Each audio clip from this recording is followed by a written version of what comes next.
चाचा चौधरी और नारियल पुराण। चाचा चौधरी और साबू। चाचा जी, दौलत अच्छी होती है या सेहत?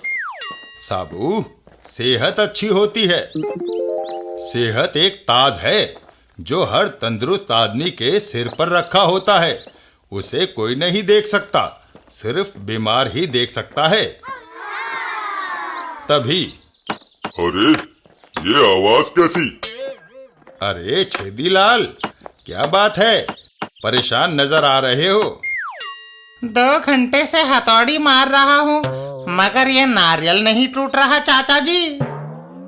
चाचा चौधरी साबू की ओर मुड़ते हैं। साबू, जरा छेदीलाल का नारियल तोड़ दो।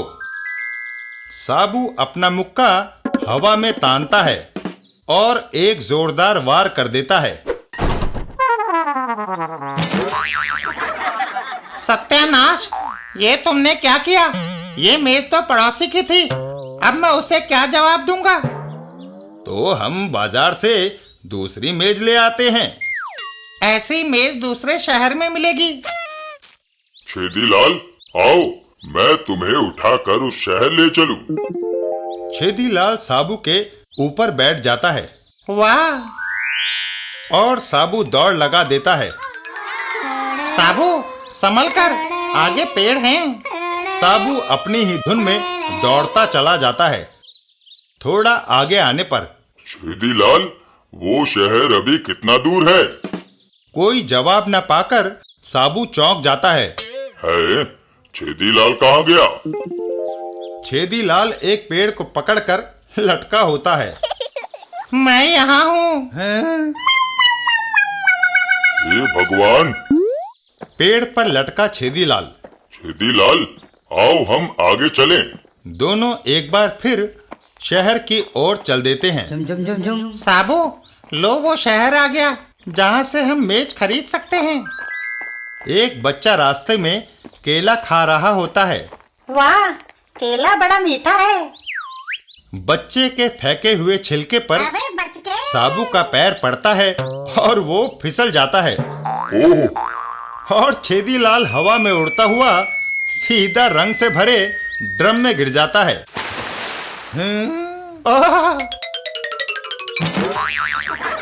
रंगरेज, कपड़े रंगवाइए।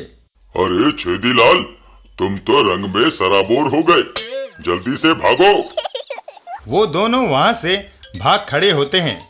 वह फर्नीचर की दुकान आ गई जहाँ से हमें मेज मिलेगी।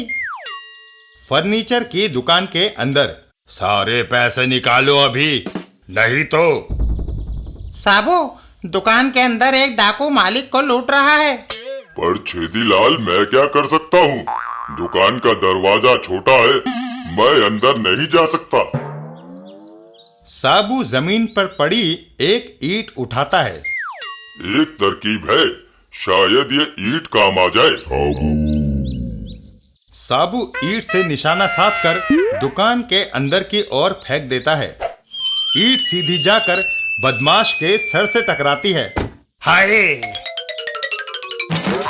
और बदमाश ढेर हो जाता है। साबू, तुमने मुझे बचाया, इसलिए ये मेज तुम्हें मुफ्त देता हूँ। छेदीलाल और साबू वापस घर की ओर चल देते हैं। चलो, अब घर वापस चले। वापस पहुंचकर, अरे छेदीलाल, तुम्हारी ये हालत कैसे हुई? ये कहानी फिर कभी सुनाऊंगा चाचा जी, पहले नहा आऊं, पड़ोसी मेज मांगने आता ही होगा।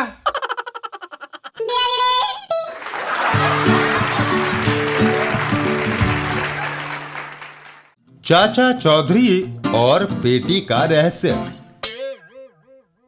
गब्बर सिंह का भाई झज्जर सिंह जब जेल से छूटकर आया तो वह बहुत गुस्से में था। मेरा भाई गब्बर सिंह कहाँ है? सरदार, वो तो उसी दिन जेल चला गया जिस दिन आप छूटकर आए। आपको तो पता ही है कि हमेशा ऐसा होता है कि आप अंदर होते हैं तो वो बाहर, वो अंदर होता है तो आप बाहर। हा हा हा, भगवान ने क्या संजोग मिलाया है। खामोश! बताओ मेरे भाई को किसने जेल भिजवाया?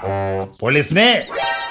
नहीं, पुलिस को चकमा देकर तो वो बचता रहा, लेकिन चाचा चौधरी के साथ एक मुठभेड़ में वह पकड़ा गया और चाचा चौधरी ने उसे पुलिस के हवाले कर दिया। चाचा चौधरी, ये किस कबूतर का नाम है? सरदार, आप 10 साल जेल में रहे, आपको पता नहीं इस दौरान बाहर क्या क्या होता रहा। चाचा चौधरी एक दुबला पतला मगर तेज दिमाग वाला आदमी है। बड़ों बड़ों ने उसके आगे घुटने टेक दिए। डाकू झज्जर सिंह हाथ में मशाल लिए चाचा चौधरी के घर की ओर चल देता है। आओ मेरे साथ, मैं उस कमबख्त के घर को जलाकर राख कर दूंगा और फिर उसके सारे परिवार को मार डालूंगा। सरदार, वो रहा चाचा चौधरी। चूहे, तूने मेरे भाई को जेल भिजवाया, ले अब उसका अंजाम भुगत। जला दो इसके घर को। ठहरो, तुम चाहे मेरे घर में आग लगा दो, मगर मेरी इस पेटी को न जलाना। इधर लाओ इसे, पहले मैं इस पेटी को ही जलाऊंगा। लगा दो इसको आग। डाकू चाचा चौधरी की पेटी में आग लगाते हैं। आग लगते ही एक धमाका होता है। चाचा जी, ये क्या? उस पेटी में बारूद भरा था टिंगू मास्टर। है। आए!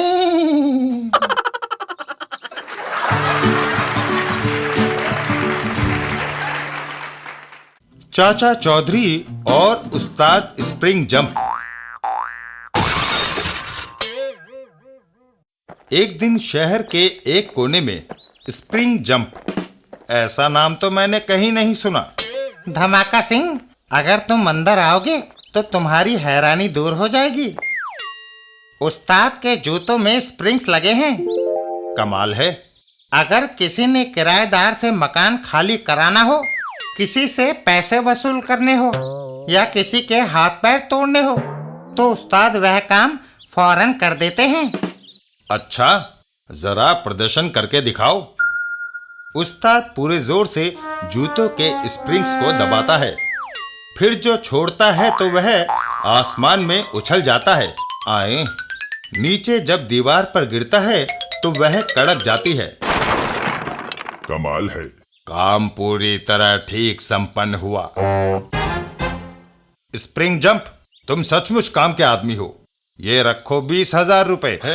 मेरा एक काम करो। धमाका सिंह एक मकान की ओर इशारा करता है। वह मकान चाचा चौधरी का है। उसकी ईंट से ईंट बजा दो, कोई दीवार साबुत ना बचे। यह काम हो गया समझो। अरे मत ले पंगा। वह ऊंचा उछलता है। पहले पश्चिम के तरफ की दीवार को तोड़ूंगा। ये तो गया काम से। घर के अंदर बड़ा दर्पण लगाने से पूरा शरीर दिखता है। तभी दीवार और शीशे को तोड़ता हुआ उस्ताद स्प्रिंग जंप घर के अंदर आता है। ओह, शीशे चुभने से मेरा सारा जिस्म जख्मी हो गया। ये सब तुम्हारी वजह से हुआ। नहीं, जब अंदर आने के लिए दरवाजा है तो तुमने दीवार क्यों तोड़ी? तुमने मुझे गुस्सा दिला दिया। मैं तुम्हारा सोफा तोड़ दूंगा। तुम उठ जाओ, वरना तुम्हारी हड्डियां भी टूट जाएंगी। उस्ताद स्प्रिंग जंप जोर से उछलता है और सीधा जाकर छत से टकरा जाता है। टक्कर से हुए छेद में उस्ताद का सिर फंस जाता है। ओह, मैं छत में लटक गया, मुझे बचाओ। तुमने मेरे घर में जो तोड़फोड़ की है उसका मुआवजा देना होगा। मैं सब दूंगा। साबू उसको नीचे उतारता है। नीचे आओ।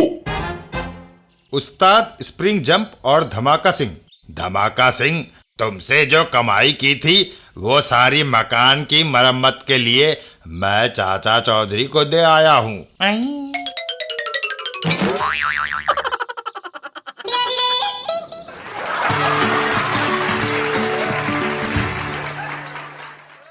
चाचा चौधरी और म्यूजियम में हंगामा।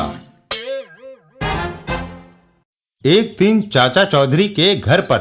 अरे चाचा जी, आपको याद तो है ना, आज आपको दीनपुर उद्घाटन के लिए जाना है। ओह, अच्छा किया साबू, तुमने याद दिला दिया। मैं तो बिल्कुल ही भूल गया था। ये दीनपुर कहाँ है? पता नहीं, पर अगर हमें भी साथ ले जाएं तो मजा आ जाए। दीनपुर गांव शहर की पश्चिमी पर्वतों की तलहटी में बसा एक छोटा सा मगर खूबसूरत गांव है। चारों तरफ हरियाली और सीधे सादे लोग। पर चाचा जी, उन लोगों ने आपको उद्घाटन के लिए क्यों बुलाया? मेरा मतलब, वो कैसे जानते हैं आपको? उस गांव में एक डाकू ने बड़ा आतंक मचाया हुआ था। हमने उसे पकड़कर पुलिस के हवाले कर दिया। बस तब से वो हमारे शुक्रगुजार हैं। और उद्घाटन किसका है? रेस्टोरेंट का? नहीं, गांव में रेस्टोरेंट का क्या काम? वहाँ किसी राजे का महल है जिसे सरकारी इजाजत से म्यूजियम में तब्दील कर दिया गया है।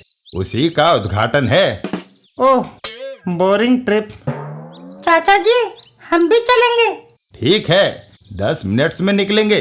तैयार हो जाओ। 10 मिनट्स के बाद। अच्छा रॉकेट, हम चलते हैं। कल वापस आएंगे। किचन में दूध ब्रेड रखी है, खा लेना और घर का ख्याल रखना। बाय। और वो निकल पड़े दीनपुर गांव की तरफ। वाह चाचा जी, आज मौसम भी सुहावना है। 3 घंटे बाद धूल उड़ने लगी है।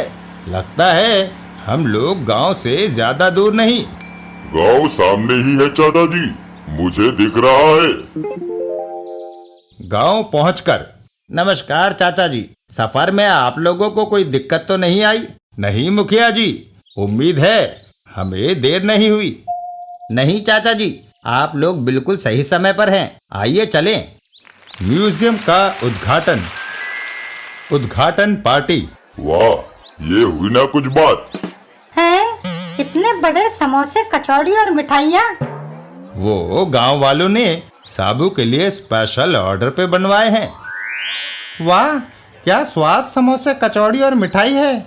ये सब खालिस देसी घी की हैं। सब शुद्ध, कोई मिलावट नहीं।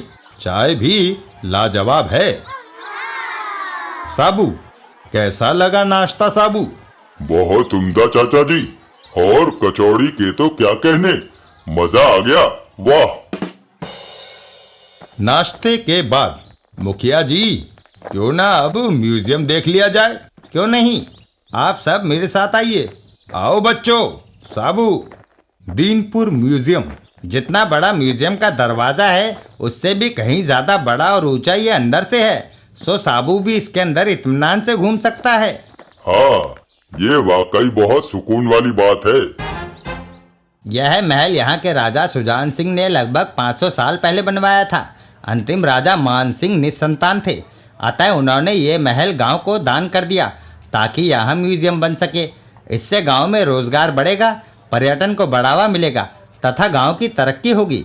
यहाँ से होने वाली कमाई को गांव के स्कूल, कॉलेज, अस्पताल इत्यादि खोलने में इस्तेमाल किया जाए, ऐसी राजा मानसिंह की इच्छा थी। राजघराने के समस्त प्रमुख व अन्य धरोहर यहाँ प्रदर्शन हेतु रखी गई हैं, जिनके साथ उनका इतिहास भी दर्ज है। दीवारों पर उकेरे गए चित्र इस महल के पिछले 500 सालों के गौरवशाली इतिहास को दर्शाते हैं। कहते हैं राजा सुजान सिंह के पास बहुत विशाल खजाना था, जिसे अंग्रेजों और मुगलों से सुरक्षित रखने के लिए राजा ने इसी महल में कहीं छुपा दिया था। वो आज तक किसी के हाथ नहीं लगा। यहाँ तक कि म्यूजियम बनाने से पहले सरकार ने भी भरसक कोशिश की, पर कोई फायदा नहीं। अंततः उन्होंने भी हार मान ली। वाह, कितना विशाल व भव्य है। उस चित्र का क्या इतिहास है? कहते हैं लगभग 1000 साल पहले यहाँ के राजा उदयवीर सिंह, जो भगवान शिव के अनन्य भक्त थे, ने महल के आंगन में एक तालाब बनवाया था, जिसका रास्ता पाताल लोक में खुलता था। उसी रास्ते से एक दैत्य राज्य में तबाही मचाने लगा। तब राजा ने किसी प्रकार उसे काबू कर वापस पाताल भेजा और उस तालाब का मुंह एक विशाल पत्थर से ढकवा दिया। ऐसा भी कहते हैं कि वह विशाल खजाना दैत्य ने ही राजा को दिया था। ओह, पूरा म्यूजियम देखने के बाद। यही तालाब है वो जिसके बारे में मैं कह रहा था। पर तुम तो कह रहे थे कि ये बंद है। सरकार ऐसे अंधविश्वासों में यकीन नहीं करती, अतः उन्होंने इसे खुलवा दिया। देखो बिल्लू, कितने बड़े कमल। हाँ साबू, मैंने कभी इतने बड़े फूल नहीं देखे। मैंने भी। म्यूजियम से बाहर आकर वो सामने क्या है? वो रानी रूप कंवर आर्ट गैलरी है जो राजा सुजान सिंह ने उनकी याद में बनवाई थी। अच्छा, वो जगह पब्लिक के लिए खोल दी है? नहीं, अभी सरकारी आदमी वहाँ काम कर रहे हैं, कल खुलेगा। बच्चे और साबू तो गांव घूमने गए हैं, तब तक क्यों ना वो आर्ट गैलरी देख ली जाए। हाँ हाँ, क्यों नहीं, आइए। आर्ट गैलरी के अंदर। चाचा जी, ये चरणदास जी हैं, यहाँ के मुख्य निरीक्षक। कहिए चरणदास जी, सफलता मिली? अब आपसे क्या छुपाना चाचा जी, पूरा महल छानने के बाद यही अंतिम जगह है, पर यहाँ भी कुछ भी नहीं है। यदि खजाना मिल जाता है तो उसका क्या किया जाएगा निरीक्षक साहब? उसमें से टैक्स काट कर दीनपुर वेलफेयर एसोसिएशन के अकाउंट में जमा किया जाएगा तथा 0.05% हर गांव वाले के पर्सनल अकाउंट में डाला जाएगा, ताकि गांव वालों के आर्थिक हालातों में सुधार हो। और खजाना ढूंढने वाले को भी 2% दिया जाएगा। पर मुझे तो खजाना सिर्फ अफवाह ही लगता है। आर्ट गैलरी से बाहर आकर मुझे भी खजाने वाली बात अब एक अफवाह ही लगने लगी है चाचा जी। अरे, आप क्यों रुक गए? इस पत्थर पर लिखी इबारत पढ़ रहा हूँ। लिखा है, रानी रूप कंवर एक अद्भुत कलाकार थी। ये गैलरी उनकी कलाकृतियों का छोटा सा संग्रह है। आशा है प्रजा इस खजाने से लाभ प्राप्त करेगी। राजा सुजान सिंह। साथ में काफी चित्र भी पत्थरों पर बने हुए हैं। इस इबारत को गैलरी की एंट्री पे होना चाहिए। इतनी दूर क्यों? इस आर्ट गैलरी का इतिहास क्या है मुखिया जी? कहते हैं राजा सुजान सिंह ने अपनी रानी रूप कंवर की याद में इसे स्वयं अपने कुछ सैनिकों के साथ मिलकर बनवाया था। वह खुद एक कुशल आर्किटेक्ट थे। इसे बनवाने के बाद राजा को तुरंत अपने सैनिकों के साथ मुगलों से युद्ध करने जाना पड़ा, जहां अपने सैनिकों सहित वह वीर गति को प्राप्त हुए। मुगल सेना ने जब नगर में घुसकर तबाही मचाई तो राजा सुजान सिंह के पुत्र ध्यान सिंह ने मुगलों से हार स्वीकार कर उनके अधीन होकर यहाँ का शासन संभाला। ओह, क्या मुगलों ने ये खजाना ढूंढने की कोशिश नहीं की थी? बहुत की, और राजा ध्यान सिंह ने भी उनकी पूरी मदद की, पर अंत में वे हार मानकर चले गए। मुखिया जी, चरणदास जी से कहिए कि वह तुरंत आर्ट गैलरी को खाली कर दें और उसका सारा कीमती सामान बाहर निकाल लें। खजाना मिल गया है। चाचा चौधरी और म्यूजियम में हंगामा। थोड़ी देर बाद। आर्ट गैलरी खाली कर दी गई है चाचा जी। कहाँ है खजाना? बताता हूँ, जरा हथौड़ी दीजिए। हथौड़ी? इससे क्या करेंगे आप? इस इबारत का ये पत्थर ठोकना है जिस पर खजाने का चित्र बना है। देखिए, यह बाहर की तरफ उभर आया है। यही है खजाने की चाबी। अब मैं इसे अंदर की ओर दबाता हूँ। जैसे ही चाचा चौधरी ने वो पत्थर दबाया, आर्ट गैलरी की इमारत धड़ धड़ा कर गिरने लगी। वाकई अद्भुत शिल्प है। यह देखिए, हर एक ईंट अंदर से हीरो, पन्नों व अन्य कीमती रत्नों से भरी हुई है। दरअसल यह आर्ट गैलरी की इमारत ही खजाना थी। चाचा चौधरी का दिमाग कंप्यूटर से भी तेज चलता है। एक कहावत। वाह चाचा जी, अगर आप ना होते तो इस खजाने को ढूंढ पाना असंभव था। मैं तो हार मान गया था। इस धन से गांव को नई जिंदगी मिल पाएगी। धन्यवाद चाचा जी। अरे, ये तो मेरा फर्ज था। आप लोगों के मेटल डिटेक्टर भी इसी कारण फेल हो गए, क्योंकि राजा सुजान सिंह ने सारी धातु को रत्नों में तब्दील कर दिया था, ताकि खजाने की मात्रा और वजन दोनों ही कम हो और उसे छुपाने में आसानी हो, साथ ही साथ खजाने का मूल्य भी बरकरार रहे। वाकई दूरदर्शी थे राजा। थोड़ी देर बाद साबू और बच्चों के आते ही हम निकल जाएंगे। चाचा जी, म्यूजियम के लिए गार्ड्स कल सुबह तक यहाँ पहुँचेंगे, और चूंकि अब तो खजाना भी मिल गया है, तो आपसे अनुरोध है, यदि आप आज यहाँ रुक जाएं, तो हम स्वयं को सुरक्षित महसूस करेंगे। मुखिया जी ठीक कहते हैं चाचा जी, मेरा भी आपसे यही अनुरोध है। ठीक है, जैसा आप लोग उचित समझे। तभी अरे आ गए तुम लोग घूम के। जी चाचा जी, सारा गांव देखा हमने। हमने बगीचे से खूब सारे आम भी खाए। और लोगों से ढेर सारी बातें भी की। मजा आ गया। कैसा लगा आप सबको हमारा गांव? बहुत खूबसूरत। अब शाम होने को आई है, थोड़ी देर में रात हो जाएगी। अब कहीं ना जाना, हम लोग कल घर के लिए निकलेंगे। मैं आप लोगों के खाने सोने की व्यवस्था करता हूँ। रात को। अच्छा, तो खजाना आर्ट गैलरी में था? हाँ, अब इस खजाने से इस गांव के आर्थिक हालात बहुत बेहतर हो जाएंगे। आपने वाकई कमाल कर दिया चाचा जी। Thank you Pinky. चाचा जी, जिस तरह खजाने की बात सच निकली, हो सकता है दैत्य वाली बात भी सच हो सकता है, अब ये तो भगवान ही जाने। खैर, बहुत रात हो चुकी है और बातें भी। अब हमें सोना चाहिए। Good night. गुड नाइट चाचा जी। बचाओ बचाओ बचाओ। अरे ये शोरगुल कैसा? ये आवाजें तो म्यूजियम की तरफ से आ रही हैं। चलकर देखते हैं चाचा जी।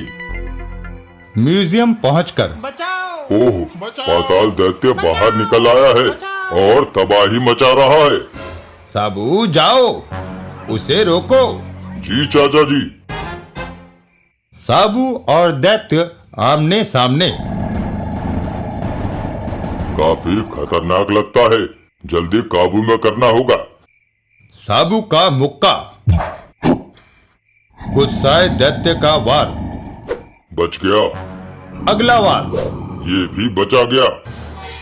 ओह, दैत्य बहुत तेजी से साबू पर वार किए जा रहा है। पता नहीं ये मनहूस सैकड़ों वर्षों के बाद कैसे निकल आया। ओहो, ये तो मैंने सोचा ही नहीं।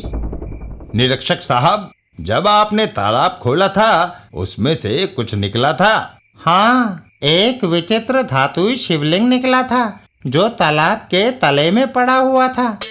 जांच करने पर जब हम उस अद्भुत धातु को पहचान नहीं पाए, तो बड़ी लेबोरेटरी में भेजने का निर्णय कर हमने उसे रख लिया। इस वक्त वो कहाँ है? मेरे बैग में। तुरंत उसे लेकर आइए, जल्दी। अभी लाया। इधर दैत्य ने अचानक पैंतरा बदलकर साबू पर आग उगल दी। ओह, साबू का गुस्सा भड़क उठा। जब साबू को गुस्सा आता है, तो कहीं ज्वालामुखी फटता है और विरोधी की खैर नहीं होती। एक जबरदस्त दो हत्थड़ पड़ा और विरोधी ढेर। आश्चर्य चाचा जी, साबू ने उसे एक ही घूसे से मार दिया। वह मरा नहीं, सिर्फ बेहोश हुआ है। साबू वाकई विश्व का सबसे शक्तिशाली इंसान है। चाचा जी, मैं शिवलिंग ले आया। इससे पहले कि इस मर्दूत को होश आए, साबू उठाओ इसे और तालाब पर ले चलो। जी चाचा जी। तालाब पर फेंक दो इसे दरार में। साबू जा वही जहाँ से तू आया था, कमबख्त। अरे, तालाब का पानी कहाँ गया? दैत्य के उस दरार में समाते ही तालाब का तल वापस समतल हो गया और जैसे ही चाचा चौधरी तालाब के तल पर शिवलिंग स्थापित करके बाहर निकले, शिवलिंग से फूटती जलधाराओं से तालाब पुनः पहले जैसा हो गया। सब ये चमत्कार देखकर हतप्रभ रह गए। कुछ चीजों से छेड़छाड़ न की जाए, उसी में सबकी भलाई होती है। आप ठीक कहते हैं चाचा जी। अगले दिन सुबह सिक्योरिटी गार्ड्स के आने के बाद चाचा चौधरी वापस घर को चल दिए। बाय बाय, फिर आइएगा। हमें जल्दी घर पहुंचकर सफाई करनी है। उसके बाद मैं तुम्हारी चाची को लेने स्टेशन जाऊंगा। अगर कहीं उसने गंदा घर देख लिया तो हम सबकी खैर नहीं। सही कहा चाचा जी।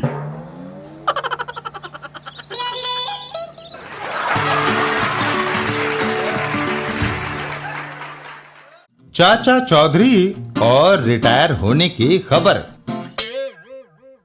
एक दिन चाचा चौधरी के घर पर, चाचा जी क्या ये अफवाह सच है कि आप रिटायर हो रहे हैं? भाई मैं अब काफी बूढ़ा हो गया हूँ। मैं चाहता हूँ कि बाकी की उम्र आराम से गुजारूं। कुछ ही मिनटों में दुनिया भर के टेलीप्रिंटर्स ये खबर भेजने में लग गए।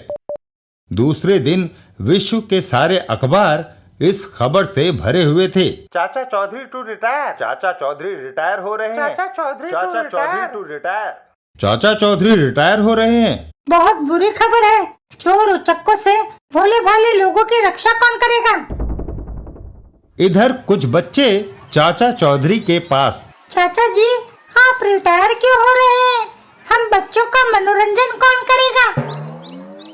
सुना है चाचा चौधरी रिटायर हो रहे हैं। इस खबर से बाजार में सोने की कीमतें आंधे मुंह गिर गई है। वह क्यों? अरे भाई, चाचा चौधरी के ना होने से चोर डाकुओं के हौसले बुलंद हो जाएंगे। घर में कोई कीमती चीज रखना नहीं चाहता। लोग धड़ाधड़ सोना बेच रहे हैं। चाचा चौधरी और साबू, साबू ये गठरी में क्या लाए हो? साबू गठरी को उलटता है। ये देश विदेश के लोगों की तुम्हारे नाम चिट्ठियां हैं, जो यह चाहते हैं कि तुम अभी रिटायर ना हो। बहन, सुना है तुम्हारे पति रिटायर हो रहे हैं। अच्छा है, मैं तो इस रोज रोज की मारधाड़ की जिंदगी से परेशान हो गई हूँ। डाकू गब्बर सिंह, गब्बर सिंह, चाचा चौधरी रिटायर हो रहा है। ये तो बड़ी अच्छी खबर है। इस खुशी में एक आलीशान जश्न होना चाहिए। सारे देशों के डाकुओं को संदेश भिजवा दो कि वे हमारे जश्न में शामिल हो। और डाकू गब्बर सिंह के जश्न में विश्व भर के डाकू आए। हमारे अमेरिका के डाकुओं में इस खबर से खुशी का लहर दौड़ गया है। फ्रांस में भी, जापान के डाकुओं में भी। अरे चाचा चौधरी आ रहा है। भागो भागो। चाचा चौधरी और डाकू गब्बर सिंह, हाय! साबू भागते डाकुओं पर जाल फेंकता है। कहाँ भागते हो? चाचा चौधरी का इंटरव्यू। दरअसल विश्व पुलिस इंटरपोल से मुझे तार मिला था कि वे विश्व के सारे डाकुओं को इकट्ठा पकड़ना चाहते हैं, इसलिए मैंने यह ट्रिक चली थी। चाचा चौधरी का दिमाग कंप्यूटर से भी तेज चलता है।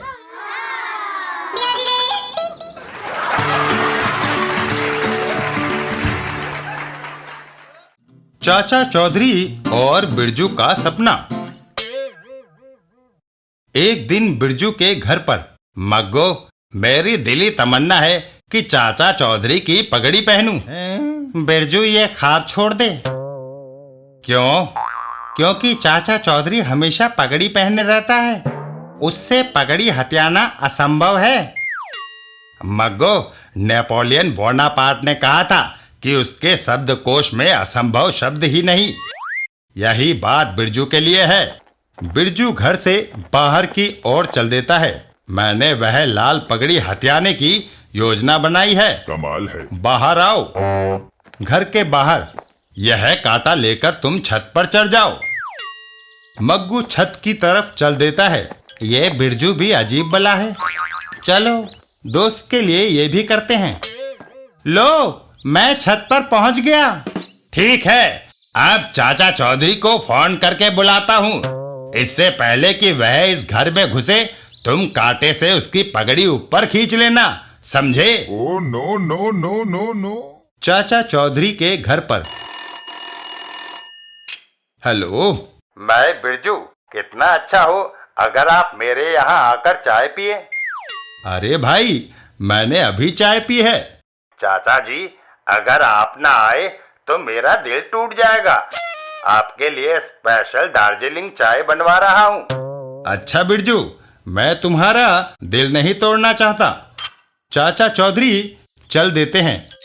चलो, एक कप और सही। बिरजू के घर पर। बिरजू, लाओ, वह दार्जिलिंग की चाय पी जाए। मगर चाचा जी, आपकी पगड़ी।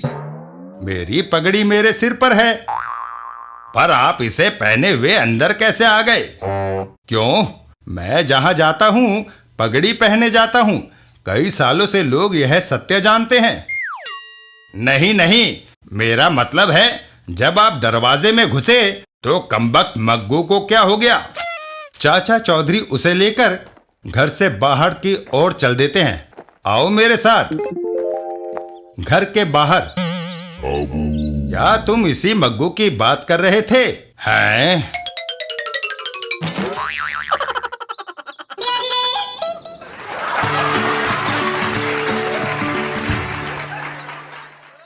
चाचा चौधरी और जादूगरनी शिवा। ओह, लोगों की नजरों से दूर घने जंगलों में शिवा का किला है। सबसे दूर शिवा सिर्फ अपने संसार में ही रहती है। मेरा दिल बहलाने के लिए मेरे पास हर जाति और देश के लोग इन मर्तबानों में बंद हैं। मेरा यह संग्रहालय दुनिया का सबसे अनूठा है। लेकिन शिवा, तुम्हारा इंसानों का यह संग्रहालय अधूरा है। क्यों यांकी? मेरे पास गोरे, काले, पीले, अंग्रेज, अरब, चीनी, अफ्रीकी सब तरह के आदमी हैं। अब किसकी कमी है? साबू की। शिवा, साबू इंसान जाति का एक अजीब करिश्मा है। जब तक वह इस संग्रहालय से बाहर है तब तक यह अधूरा है। यांकी, अगर ऐसी बात है तो साबू यहाँ जरूर आएगा। काले तिलिस्म, मुझे साबू की शक्ल दिखाओ। साबू का चेहरा स्क्रीन पर आता है। वाह, सचमुच मेरा संग्रहालय इस हीरे से वंचित है। क्या रिष्ट पुष्ट शरीर है, क्या मांसल बाजू है। गौरंग, मुझे यह साबू नाम का आदमी चाहिए। जो हुकुम शिवा। जब तक तुम इसे यहाँ लाओगे एक मर्तबान तैयार मिलेगा। चाचा चौधरी के घर पर। वाह, लस्सी पीकर लुत्फ आ गया। चाची लस्सी बनाने में खूब माहिर है। लेकिन साबू, अपने को तो अभी तक कॉफी नहीं मिली। घर में कॉफी पाउडर नहीं है, चीनी खत्म है, गैस खत्म है, कॉफी बनेगी कैसे? भाग्यवान, मैंने कॉफी मांगी थी, मुसीबत नहीं। जब तक ये चीजें नहीं आएंगी घर में कॉफी नहीं बन सकती। चाचा जी, जब तक इतना सामान आएगा आपका कॉफी का मजा ठंडा पड़ जाएगा। क्यों नहीं चलकर किसी होटल में कॉफी पियाते? दोनों घर से चल देते हैं। साबू, तुम ठीक कहते हो, मैं होटल पर ही जाता हूँ। मैं भी आपके साथ हो लेता हूँ, सुस्ती दूर हो जाएगी। कौन से होटल चलें? एस्प्रेसो कॉफी पीनी है तो कॉफी बार और कोल्ड कॉफी के लिए होटल स्पेस मशहूर है। ये बताओ, उधार कौन सा होटल करता है? तभी गौरंग वहां आता है। ए लंबू, तुम्हें मेरे साथ चलना होगा। तुम्हें ये बता दूं, गौरंग के साथ चलने में जिस किसी ने भी आनाकानी की वो हाथ पैर तुड़वा बैठा। मोटे कद्दू, मुझे आज तक किसी ने हुक्म नहीं दिया। तो तुम अपनी पसलियां तुड़वाओगे? अर्र, महात्मा गांधी के देश में हिंसा का क्या काम? गौरंग चाचा चौधरी को एक तरफ धकेल देता है। बुड्ढे, तुम बीच में टांग मत अड़ाओ। ये देख साबू को गुस्सा आ जाता है। मोटे, तेरी ये हिम्मत! जब साबू को गुस्सा आता है तो कहीं ज्वालामुखी फटता है। गौरंग का साबू पर वार। ओह, अगर मैं एकदम ना हटता तो मेरा सिर उस चट्टान की तरह टूट जाता। साबू गौरंग को जकड़ लेता है। आई! यहाँ सभ्य लोग बसते हैं, ये नहीं कि जिसकी चाहो हड्डियां तोड़ते फिरो। तुम यहाँ ज्यादा देर रहे तो लोगों का नुकसान होगा। साबू उसे सर से ऊपर उठा लेता है। रहम, मुझे छोड़ दो। तुम किस तरफ से आए थे? पश्चिम की ओर से। ये तो गया काम से। साबू गौरंग को हवा में उछाल देता है। ठीक है, वही वापस जाओ। हवा में उड़ता गौरंग, ओह, मैं इतनी तेजी से आया नहीं था जितनी तेजी से वापस जा रहा हूँ। जादूगरनी शिवा। यह कौन बदतमीज है? गौरंग खिड़की का शीशा तोड़ते हुए शिवा के सामने जा गिरता है। गौरंग, अंदर आने का क्या ये रास्ता है? शिवा गौरंग पर नाराज ना हो, इसका कोई कसूर नहीं। इस रास्ते से इस बेचारे को साबू ने भेजा है। उस मामूली आदमी की ये हिम्मत कि मेरे सबसे ज्यादा विश्वसनीय गौरंग को यूं जलील करे। घमंड का सिर हमेशा नीचा होता है शिवा।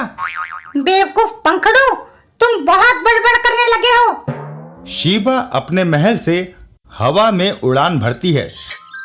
मैं अभी उस बदतमीज साबू को पकड़ कर लाती हूँ। आज तक मुझे कभी इतनी परेशानी नहीं हुई जितनी इसने दी है। इधर चाचा चौधरी और साबू। साबू, मैं यहाँ कुछ देर बैठकर कॉफी पीऊंगा। चाचा जी, तब तक मैं उधर खुली हवा में टहलता हूँ। तभी ओह, ये कैसी चमकदार चीज, मेरी आंखें चकाचौंध हो गई। जादूगरनी शिवा। सचमुच ये व्यक्ति पूरी मनुष्य जाति में अपने किस्म का एक ही है। इसके बिना मेरे इंसानों का संग्रहालय अधूरा था। साबू, तुमने मेरे सबसे प्रिय दास गौरंग को कष्ट देकर मुझे नाराज किया, फिर भी मैं तुम्हें माफ कर दूंगी यदि चुपचाप मेरे साथ चलने को तैयार हो जाओ। चाचा चौधरी ने मुझे औरतों पर हाथ उठाने को मना कर रखा है, इसलिए जाओ, अपना रास्ता लो। शिवा को गुस्सा आ जाता है। ताड़ के वृक्ष, तुम सीधी भाषा नहीं समझते। शिवा का जादुई इशारा और साबू धुएं में घिर जाता है। ओह, ये क्या? इस मर्तबान में आ जाओ। औरत, तुमने मुझे धोखे से बंद कर लिया।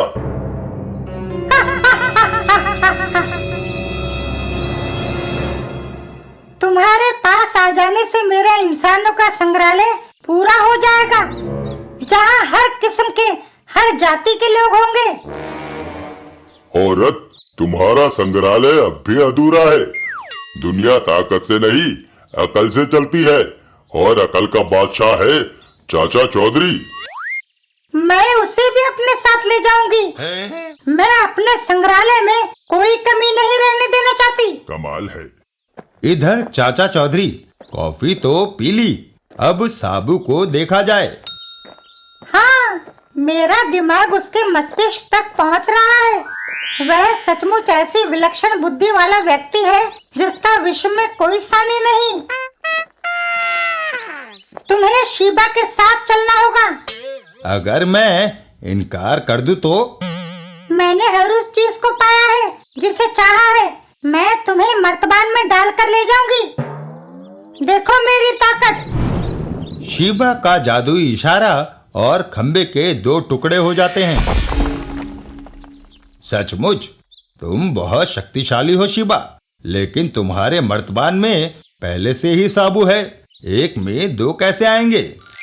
ओह, मेरे पास दूसरा खाली मर्तबान नहीं है। शिवा, तुम मेरे साथ मेरे घर चलो, मैं तुम्हें खाली मर्तबान दूंगा जिसमें तुम मुझे बंद करके अपने साथ ले जा सको। सचमुच तुम कितने बुद्धिमान हो चाचा चौधरी। चाचा चौधरी का घर, तुम बाहर ठहरो, मैं अंदर से मर्तबान लाता हूँ। चाचा चौधरी ने अपना जाल बिछाना शुरू कर दिया है। कुछ देर बाद, अरे, इसमें तो कुछ है। अचार। अचार मुझे बहुत पसंद है। पता है, खट्टी और चटपटी चीजें औरतें पसंद करती हैं। खाओ, फिर इसी मर्तबान में तुम मुझे बंद करके ले जाना। वाह, बहुत स्वादिष्ट। मुझे और चाहिए। बस, डॉक्टर कहते हैं ज्यादा खट्टी चीजें खाने से गला खराब हो जाता है। तुमने मुझे और अचार ना दिया तो मैं तुम्हें नरक में पहुंचा दूंगी। शिबा, अब तुम एक मक्खी भी नहीं मार सकती। सत्यानाश, मेरा जादू काम क्यों नहीं कर रहा? तुम्हारी सारी ताकत अंगूठी में थी जो तुमने उंगली में पहन रखी थी। अचार निकालते समय तेल की चिकनाई से अंगूठी उंगली से फिसल कर मर्तबान में ही गिर पड़ी। अब तुम सिर्फ एक आम औरत हो। चाचा चौधरी का दिमाग कंप्यूटर से भी तेज चलता है। साबू, बाहर आ जाओ। साबू मर्तबान तोड़कर बाहर आ जाता है। जादूगरनी शिबा, बोलो, अब तुम्हारे साथ क्या सलूक किया जाए? साबू, इसे बख्श दो। आखिर एक औरत है, इसे वापस इसकी दुनिया में जाने दो। और शिबा का जादू टूटते ही उधर किले में आजादी, आजादी, आजादी, आजादी। पता नहीं मर्तबान कैसे टूट गए। शिबा की तरह उसका जादू भी विचित्र है।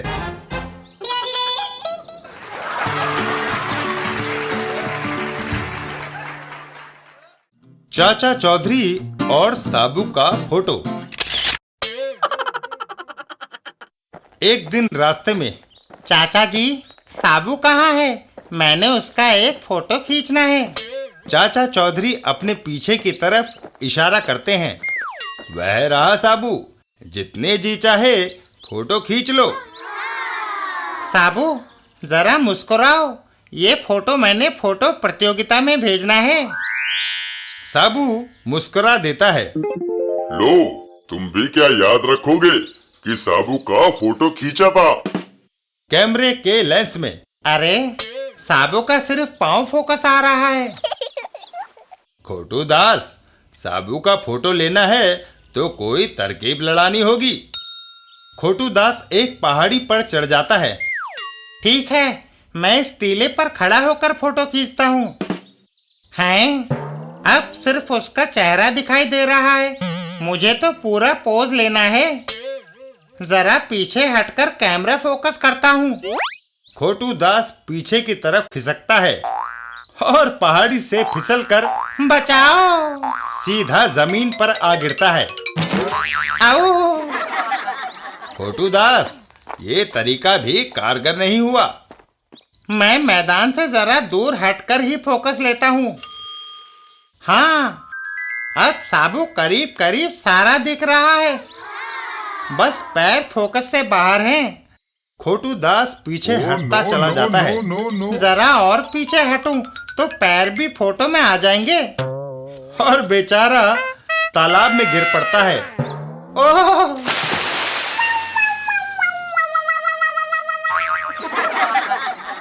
चाचा चौधरी, खोटू दास, तू तो साबू का फोटो लेने से रहा।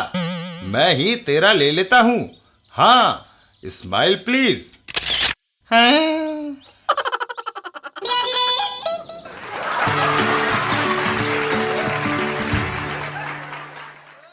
चाचा चौधरी और रान गाग से टक्कर।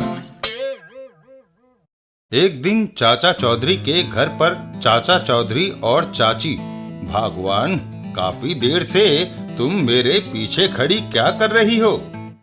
तुम्हारी चांद काफी चमक रही है। सोचा क्यों ना मेकअप कर लूं? चाचा चौधरी अपनी पगड़ी पहनकर वहां से चल देते हैं। बस, आज इतना ही मेकअप रहने दो भाग्यवान। घर से बाहर, गिरधारी लाल, तुम अपने बेटे को स्कूल से वापस ले आए। क्या वह बीमार है? नहीं चाचा चौधरी, डाकू रान गाग ने चिट्ठी भेजकर 10 लाख रुपए की मांग की है। नहीं तो वह मेरे बेटे का अपहरण कर लेगा। इस डर से क्या अपने बेटे को अनपढ़ रखोगे? उसे स्कूल भेजो। साबू उसकी देखरेख करेगा। साबू गिरधारी लाल के साथ चल देता है। अगर ये आश्वासन है तो मैं इसे वापस स्कूल छोड़ आता हूँ। डाकू रॉन गॉग 10 लाख रुपया नहीं आया, चालाक सेठ को सबक सिखाना होगा। डाकू अपनी गाड़ी में बैठकर रवाना हो जाता है। स्कूल चलो। स्कूल के बाहर स्कूल की छुट्टी हुई है, तुम गाड़ी स्टार्ट रखो, मैं सेठ गिरधारी लाल के बेटे दीपक को लेकर आता हूँ। बच्चे, तुम्हें मेरे साथ चलना है। बचाओ! क्यों चिल्लाते हो? गोलियों के सामने कौन आएगा? तभी साबू रानगाग को पकड़कर हवा में उठा लेता है। एक है साबू। और उसे ऊंचा उछाल देता है। जाओ। रानगाग हवा में उड़ता हुआ सीधा अपनी कार के ऊपर जा गिरता है। साबू और दीपक आओ घर चले। थोड़ी देर बाद साबू अंकल, मैं क्रिकेट खेलने जाना चाहता हूँ। चलो, मैं ग्राउंड के बाहर बैठा रहूंगा, तुम्हें कोई नुकसान नहीं पहुंचाएगा। उधर रॉन गॉग, ये पहला मौका है जब हम नाकामयाब रहे। जब तक वो लंबू जिंदा है हम दीपक का अपहरण नहीं कर सकते। रानगाग, मुझे एक योजना सूझी है। तुम रोड रोलर लेकर मेरे पीछे आओ। नाले पंगा। साबू, मैं तुम्हारे लिए मटर चावल लाया हूँ। आपकी तारीफ। तुम मुझे नहीं जानते, मैंने तुम्हारी ताकत के करिश्मों के बारे में सुना है, इसलिए तुम्हारा प्रशंसक हूँ। साबू मटर पुलाव का बर्तन हाथ में लेकर खाना शुरू कर देता है। ठीक है, अगर कोई खाने को दे तो इसमें मेरा क्या जाता है। खाना खाने के बाद अब थोड़ा आराम कर लिया जाए। साबू को लेटते ही नींद आ जाती है। रानगाग, पेट भरकर खाना खाने के बाद उसे गहरी नींद आती है, उसे रोड रोलर से कुचल दो। रानगाग रोड रोलर को स्टार्ट कर देता है। मैं उस लंबू के हड्डियों का पापड़ बना दूंगा। कमाल है। भारी रोड रोलर साबू पर चढ़ गया और वह दर्द से कराहा उठा। ओह! जो रानगाग के रास्ते में आता है उसका यही हाल होता है। साबू ने अपनी पूरी शक्ति को इकट्ठा किया और रोड रोलर को दोनों हाथों में जकड़ लिया और फिर उसे गेंद की तरह उछाल दिया। परिणाम स्वरूप रोड रोलर ऊपर और रानगाग उसके नीचे। बचाओ! अंकल, आपको चोट तो नहीं आई? कनस्तर से सिर्फ खरोच आती है, तुम अपना खेल जारी रखो।